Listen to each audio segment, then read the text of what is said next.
明天放假一天，为了配合供电部门错峰应电，这个夏季我们工业区会经常轮流休息，大家要有心理准备，这样也会导致你们的工资下降。不只是我们厂这样，整个城市都是一样的。 Although the peak of electricity consumption in summer has passed, many parts of China still experience shortages. Such prolonged power shortages have dealt a heavy blow to the economy.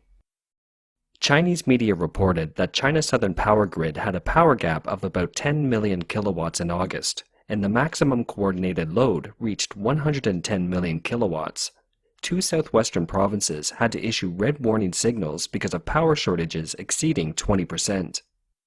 As a result, power supply bureaus in many cities in the 5 southern provinces adjusted their power supply restriction plans. For example, in August, one city implemented a zone rotation scheme with power cuts every other day for 2 hours at a time. Another power supply bureau changed the power cut for industrial users from 1 day a week to 2 days a week. A garment factory owner told reporters that due to frequent power outages, most companies rented expensive diesel generators to keep their factories running. As September rolls on, the power shortage in many cities is not getting any better. It is especially true in Guangdong province, which accounts for more than 10% of China's annual economic output. In late September, the municipal government of Guangzhou and the Guangdong Provincial Power Grid Company issued a notice to the public advocating further conservation of electricity during peak hours, encouraging them to take the lead in observing the rules on electricity conservation and to use practical actions to lead and influence others around them. As early as the end of May, the province already started the staggered peak consumption mode.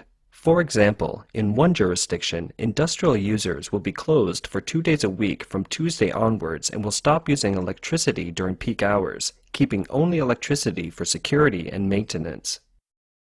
It's the first electricity shortage in Guangdong since the global financial crisis in 2008. Chinese media reported that the power supply in Guangdong province and other local areas would always be tight from 2021 to 2025. So, once the demand rises, the power supply will fall short, which means power shortage in Guangdong province and other local areas may become a norm. The power shortage in the south, which has continued into September, has also spread to several provinces in central China, where provincial governments have issued regulations restricting the use of elevators in communities, reducing the hours of city street lighting, and mandating indoor air conditioning temperatures. In eastern China, Zhejiang province, known as the center of China's manufacturing industry, has also entered the state of restricted power usages.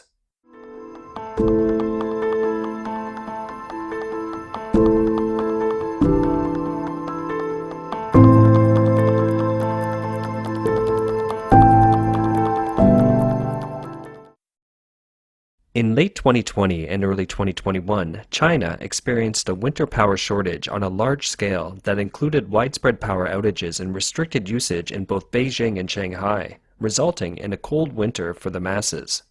But even amid the power shortage, some local authorities were still pushing the policy of replacing coal with natural gas and electricity for heating.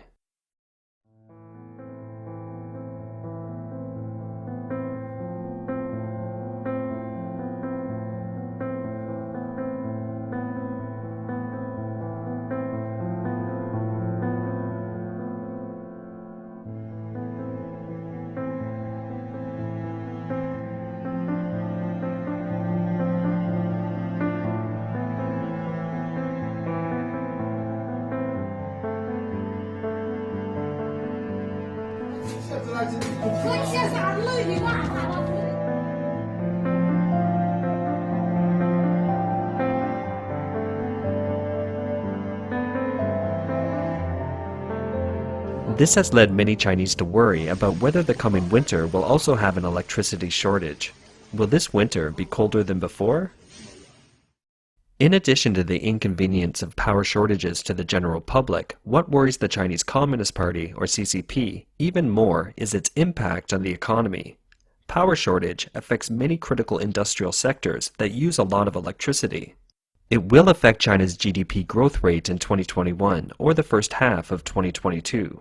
China's southern cities have a large concentration of electronics industry.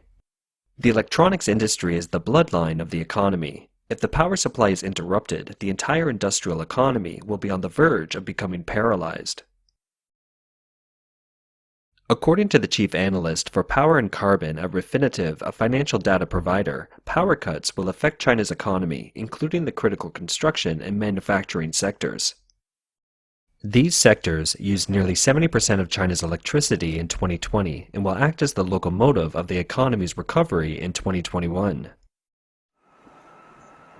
During the winter power shortage in 2020, large industrial users were among the first to lose power, followed by commercial buildings. Hunan province, for example, when facing a power shortfall of up to 12% at the time, the first thing the province did was to limit power consumption for industrial and commercial enterprises. An analyst at Bloomberg New Energy Finance said some provinces in southeastern China are likely to experience another wave of power shortages during the coldest days coming up in 2021. Bloomberg reports that on the one hand, the weather is getting chilly and the fuel demand is expected to surge with winter. On the other hand, global energy supplies are tightening and energy prices are soaring across the board from Beijing to the London Stock Exchange. Against this backdrop, China is expected to face another winter of power shortages, a situation that continues to undermine the country's economic recovery.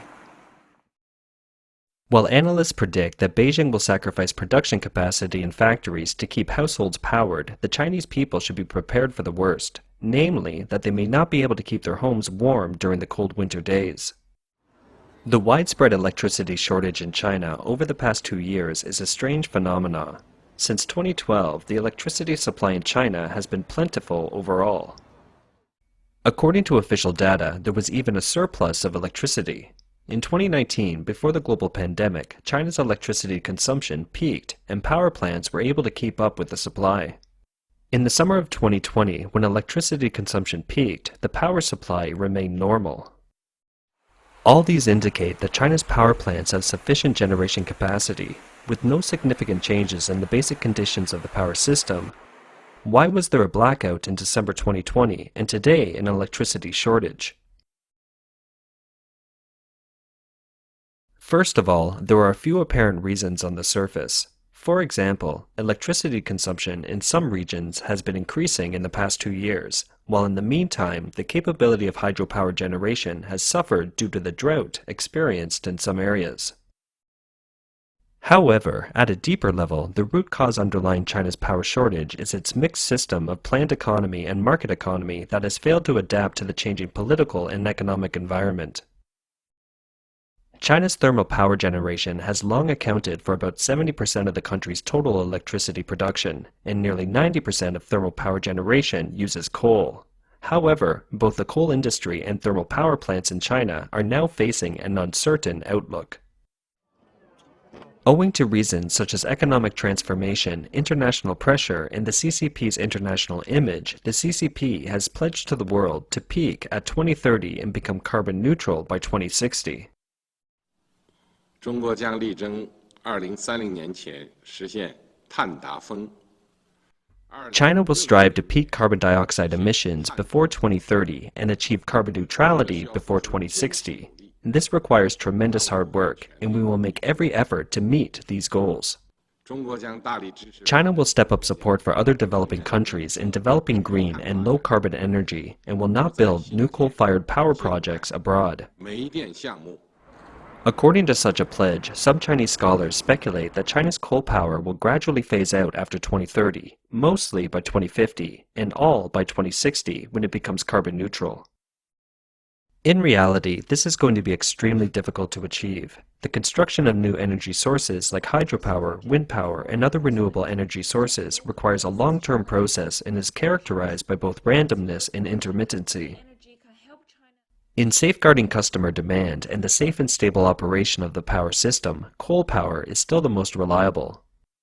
However, the CCP's overall policy direction has squeezed the room for the development of the coal industry and thermal power generation.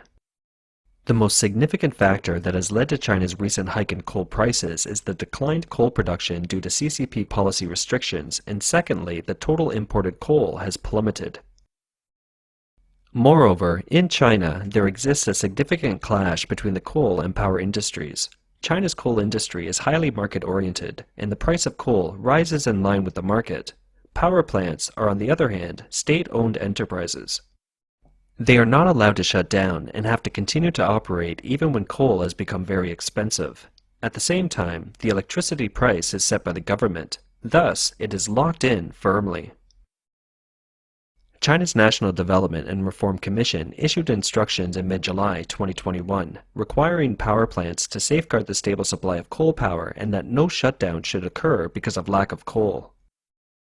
On September 16, 2021, China Power Network published an article stating, "The power plant will lose 10 cents for every unit of electricity generated." The article describes the state of existence of coal-fired power producers, including one near Beijing.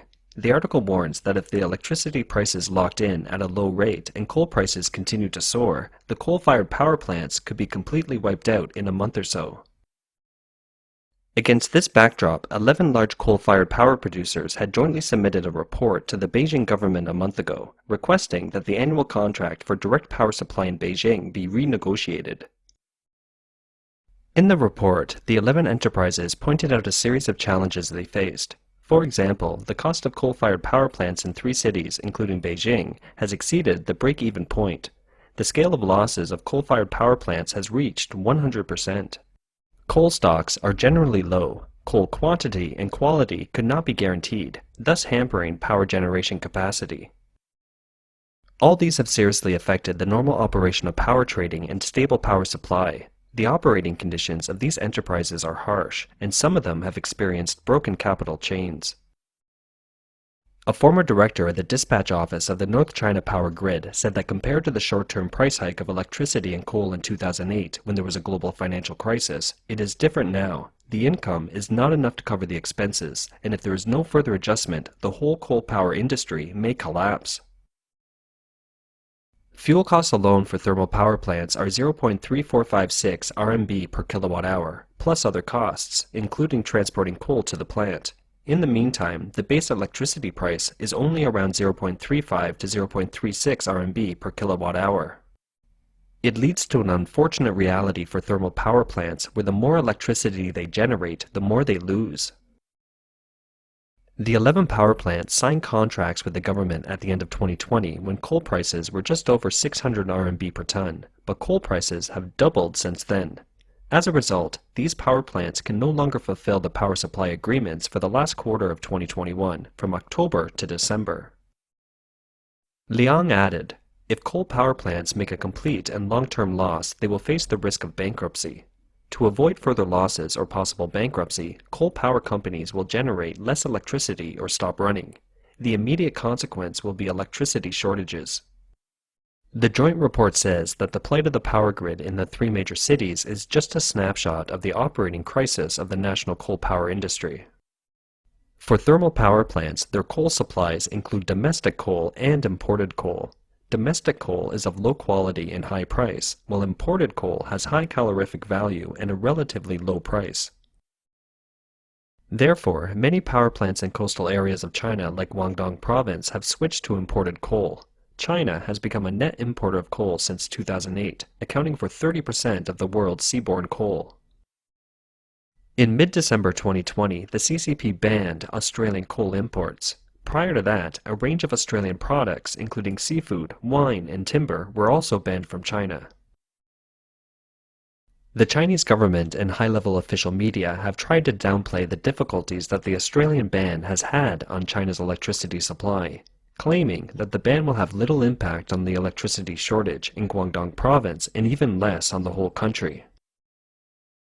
In 2020, China imported 34.85 million tons of Australian coal, down 15.07 million tons or 30.2% year-on-year. It was the lowest import volume after 34.87 million tons in 2015.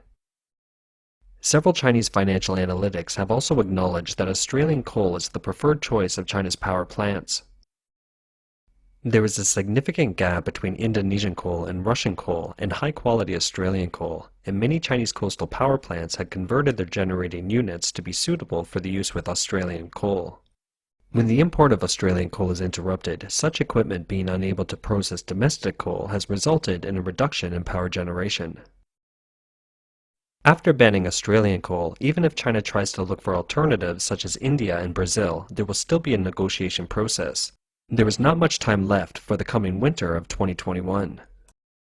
So, is it possible for the Chinese government to raise electricity prices to match the rising coal prices? Or let the market regulate electricity prices? On this issue, the industry and the CCP are far from reaching a consensus. Hence, it is difficult for the CCP to set reasonable electricity prices for different cities depending on their circumstances. The Chinese government has attempted 2 rounds of power system reform in 2002 and 2015, trying to introduce market mechanisms to some extent, but without much success or progress. The former director of the Energy Research Institute of the China Development and Reform Commission described the electricity reform back then as, "The more you change, the more you don't know what to do." On September 18th, the Chinese government released the Plan for Improving the Dual Control of Energy Consumption Intensity and Total Volume. This report, like many CCP reports, is beautifully worded, but after reading it carefully, it still lacks practical procedures. Then it is predictable that the warning of a possible ongoing power shortage in China remains unresolved.